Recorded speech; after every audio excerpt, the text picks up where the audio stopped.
Hi, guys, and welcome back to the podcast. This is episode 49 of 2025.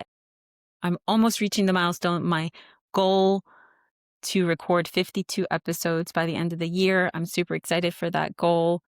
Today, I have a short one for you. I'm going to talk about something that piqued my curiosity when a girlfriend shared her experience with going to a silent retreat. Basically, 3 days of absolutely no communication, no talking, no phones, no conversing with anyone else that was in the retreat.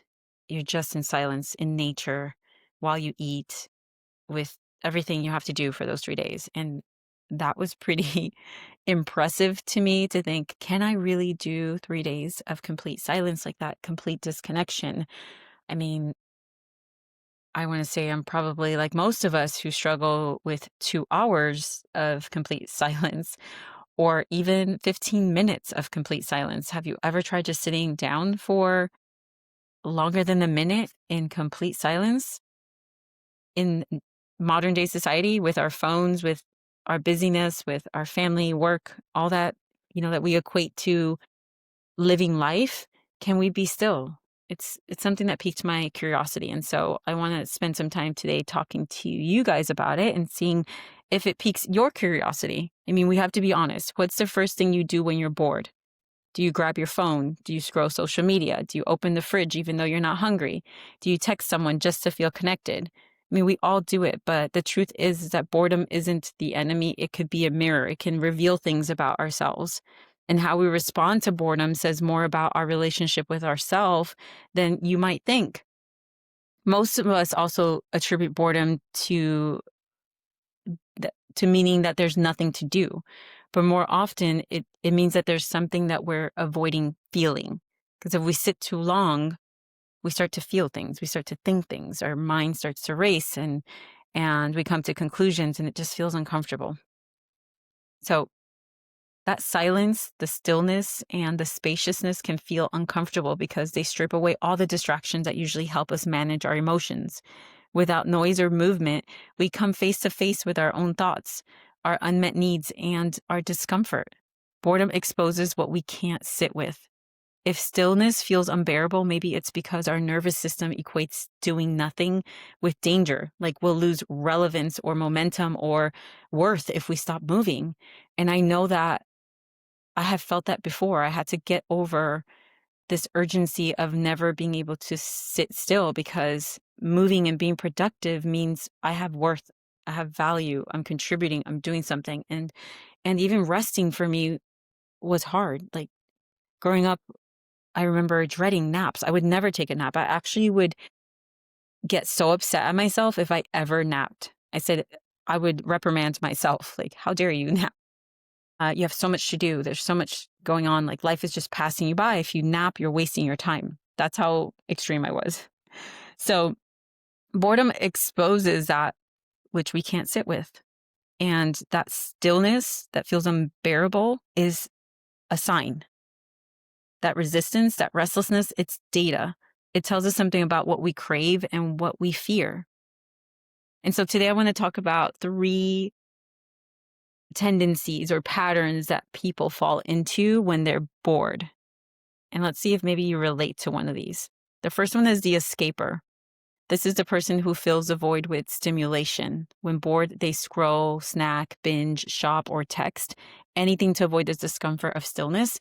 And this is pretty prevalent in today's society. Why? Because we have technology right at our fingertips. Our cell phones are just have access to the whole world, laptops, iPads. Where it's just so easy for us to go to technology. And so I think this is a lot of us will find ourselves in this category, and we might be more than one, but this I think we all can relate to at some point and level that we'll grab the phone if we're on a line to pay for something. We're quote unquote bored, and so we grab our phone to check emails or see what's happening. The second one is the achiever. When they feel boredom creeping in, they swing into hyperproductivity. I should be doing something. The achiever can't rest because it feels unearned. That was me as a teenager, as a young adult. I didn't give myself permission to rest because there was just so much to do. The third one is the explorer. This person uses boredom as a doorway. Instead of avoiding it, they lean in. Maybe they journal, they take a walk, create, or simply observe. They see boredom not as a void, but as an opening, as an opportunity. And none of these patterns are good or bad. They're just clues, little fingerprints of how we relate to ourselves. So ask yourself, which one are you and which one do you want to be? We can have a little bit of all these. I want to say I can probably check mark something in each of these categories where I lean towards when I'm bored or have nothing to do per se. Um, yeah. So I wonder which one you related to, or if you see yourself as all three as well. But the question is, again, which one do you want to be when you're bored? What if instead of trying to fill every quiet moment, you learn to feel it? In the last couple years, I've gone into a journey where I wanted to be less in my head and more in my body. I spent so many years just analyzing everything, thinking, overthinking, planning, writing. It was all in my head. I thought if I could figure something out, if I can just understand everything, if I can create awareness, then I'm ahead of the game. I got this. This is the game of life. But I didn't realize how much I was disconnecting myself to my body, to what my body was saying. And in the last year or so, I really have tried to sit with what I'm feeling and not rationalize, not analyze everything, but sit with things, accept them without labeling them, without judging them, without rushing to try to find a solution for them. And that's been a beautiful journey for me. I'm definitely still in that process because I'm very in my head a lot, but I'm a completely different person than when I was in my 20s and early 30s. So I feel proud about that. And I feel much more at peace with myself. If we, instead of trying to fill every quiet moment with trying to feel it, we appreciate life more.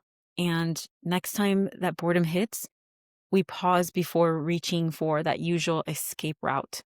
We can begin to ask ourselves, what am I actually needing right now? Is it connection? Is it rest? Is it stimulation or comfort? When we operate with the mind and the body connected, we can distinguish when we need these things because we're not robots. We're very dynamic. And there's moments when we need different things. And the sooner or the better we get at connecting with ourselves, the more aware we are when it is a moment of true rest, or it's okay to look for that stimulation, or I need comfort. And in what way do I want it? What am I trying not to feel? Are you trying to avoid something by being extremely busy?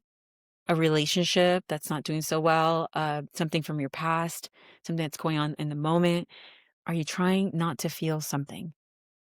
And what might this space be inviting me to explore? What might this silence be an invitation for?